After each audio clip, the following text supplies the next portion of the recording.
Hi, welcome to Positive Momentum TV. I'm Diane Silva, and today my guest is Katie Jensen of Peace Army. Katie is a therapist who specializes in DBT, which is dialectical behavioral therapy. And I'm going to let Katie explain what DBT is and what she does.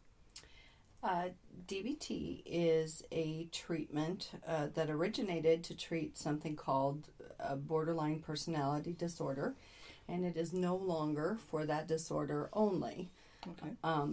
I say that right up front because if people Google it, they'll get a lot of stuff on this particular diagnosis. However, DBT now is being used to treat people in prisons. It's being used to treat addiction. It's being used to treat almost every psychological problem there is. It can be if somebody is struggling in a way that they're not getting better with usual therapy. Okay. Well, I know for my experience, I've used DBT for mindfulness and learning the dialectic. And can you explain the dialectic a little bit and maybe how we're using DBT in our group? So DBT is a cognitive behavioral therapy, but they use the dialectic. And the dialectic is this idea that you take the polarities in life, the pros and cons, the good and bad, the black and white of everything, and you find synthesis with the different polarities that exist in life. And so it's like a series of arguments where you look at one side of the story and then the other side of the story, and you look at different angles. And the idea behind the dialectic is to help to confront dichotomous thinking, or what they call black and white thinking, when people get very rigid in their thought process through judgments that get them stuck in problems because their thinking is either in one polar or the other. And so with the dialectic, you learn to be flexible in your thinking and look at things from all different angles. And so it's the foundation of everything we do in DBT is to change that thinking right up front. Okay. So let me ask, can we use like DBT for like an anxiety issue? And if so, how would that work? What would that look like? Well, in DBT, we have a whole module on emotion regulation. And of course, one of the emotions that we deal with in DBT is fear. Mm-hmm. And in DBT, when we talk about fear, we talk about that all the emotions have action urges, have an electrical impulse inside your body once they get activated that make you want to do something. Mm-hmm. Fear makes you want to run or avoid something. Right. And so one of the ways that we can treat an emotion that we've decided we want to change, which is really important, because if you don't want to change it, it will not change. Right. So we also might explore reasons why you might want to hold on to fear at times. But if you want to change the fear, then you do opposite to the emotion, because it makes you want to run. You move into things. So we would say in DBT, avoid avoiding. Go toward the thing you fear, which is one of the scariest things for somebody to hear who has an anxiety disorder. Right. But and for an anxiety disorder, it's learning how to meditate and how to breathe, because anxiety is a disorder that's about the mind being in the future, thinking about what might happen next. And so in DBT, we're also working on the mindfulness piece of learning how to live in the here and now. Because if we pay attention to the moment, most of the time we're not in a crisis. Right. Most of the time everything's fine. But when we're in anxiety, we are creating that anxiousness by worrying about how things will be. And if we've lived in a chaotic background or a traumatic childhood, your brain might even get trained to always be in that mode. I can see where that would be. Real quick before, and I'd love to continue on, but just so for my own experience as well as anybody else's knowledge, could you define the difference between fear and anxiety? There's confusion, a lot of confusion about it. And fear, I know, is healthy. It can be, yeah. Okay. Fear is an natural emotion that's meant to, help you in life, keep you from going off cliffs, that kind of thing. It's to protect you. What happens when you grow up in an invalidating environment or when you're raised in a traumatic environment where there's a lot of yelling or screaming, or where there's physical violence going on, then you learn to live in that fear mode. The brain is in fear all the time. And eventually that becomes a habit in the brain. And that's kind of what an anxiety disorder is where you have chronic fear when there is no reason to fear. Okay, so let's say you had a healthy, natural, normal childhood without a lot of fear, but maybe you worked at a bank or you worked at a gas station and something traumatic happened where a little bit of PTSD also started with an anxiety attack. It's still basically the same thing? Is that what I'm understanding? Well, there's a difference between chronic anxiety, yes, and then anxiety related to a specific traumatic event. Okay. So if there's a specific traumatic event, then we would do some trauma therapy to help that, and we would usually do skills first if a person needs them, then do trauma work to get rid of the avoidance that goes with trauma, because the key symptom of PTSD is avoidance. It's avoiding triggers. Gotcha. So, and I just had a thought, and I was, it kind of went, bye. I avoided my thought. No. So, let's say you did have an unhealthy environment growing up, or maybe as an adult, maybe, whatever that caused consistent fear. Would that cause general anxiety disorder, or could it maybe and I know we're speaking in generalizations. I'm just trying to understand my own anxieties, where, okay, maybe I just suddenly had a fear of, or grew into a fear of being around crowds, or, I can do that, but I can't fly, there's, so could you maybe touch a little bit on how that can transition like that? Yeah, because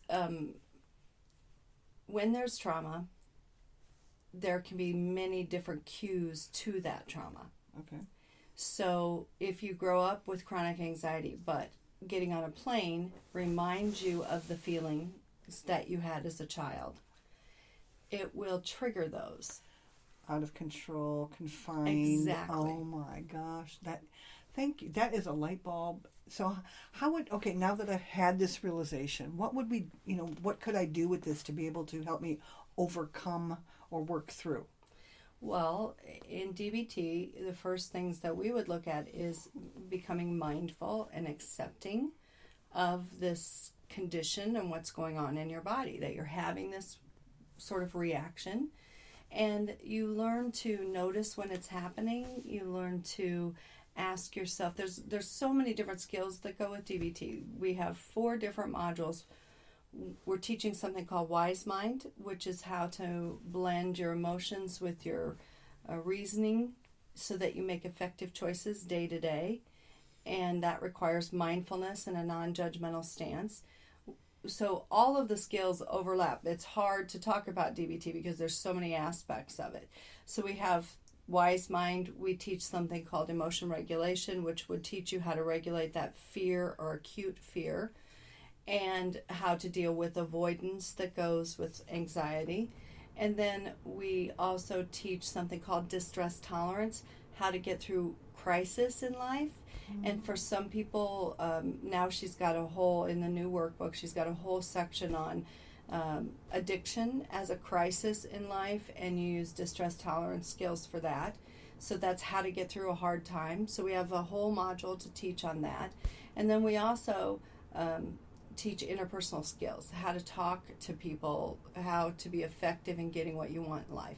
So these 4 skills then kind of all come together to help you have a reaction to your cues or triggers in life that remind you of the trauma. And it could be the way the sun is shining on a particular day that reminds you of something that happened when you were a child. So we're not always aware that that's what's happening.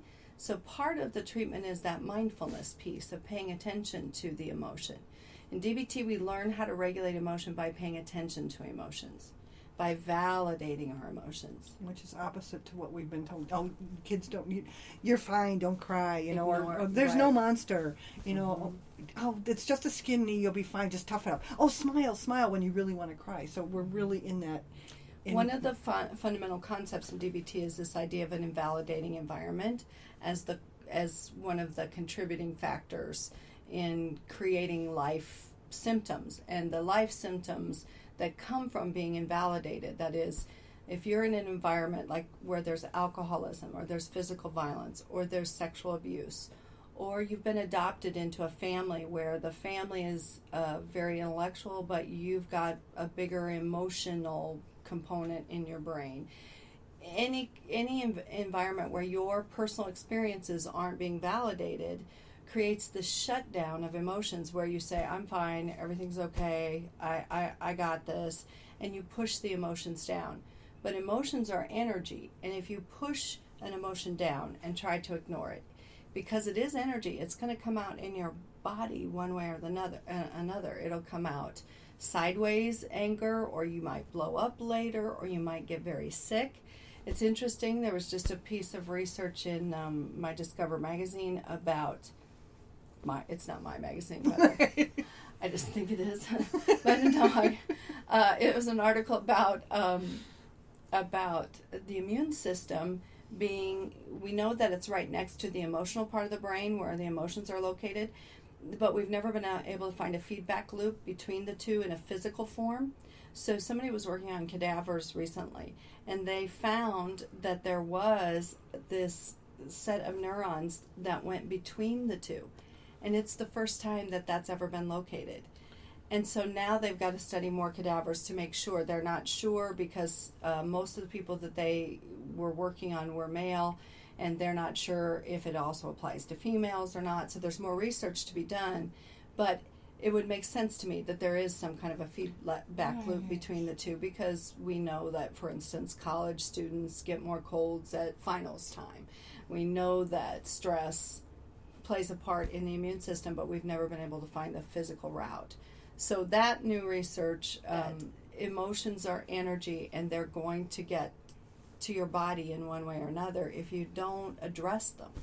So in DBT, it's all about addressing your emotions, accepting your life, finding effective ways to deal with whatever it is you've been handed, and validating what you've been through for your strengths and weaknesses. And so the theory is that if you've been invalidated chronically, you may have symptoms of an invalidating environment, which would include having trouble regulating your emotion, and then having trouble, if you can't regulate your emotion, what's going to happen to your relationships? Then you have trouble in your relationships. And if you're having trouble in your relationships and you can't regulate your emotions, you're going to have trouble, you're going to want to feel better. And it's very common then that we develop some kind of a compulsive behavior to soothe our emotions. I know mine. And one of mine has been food that I have struggled with through my life. And everybody has compulsions. The more stressed we are, the more we might rely on those compulsions because we haven't been taught what to do with our feelings. And if we've been pushing feelings down for most of our life, we don't have another way to deal with them. So these compulsions will start. And, we can have compulsions to food, to TV, to shopping, to sex, drugs, rock and roll, all of that. And all of them. That's, and that's why I think in the long run, DBT started to appeal to so many different problems, because compulsions are such a big part of our lives because we don't deal with emotions.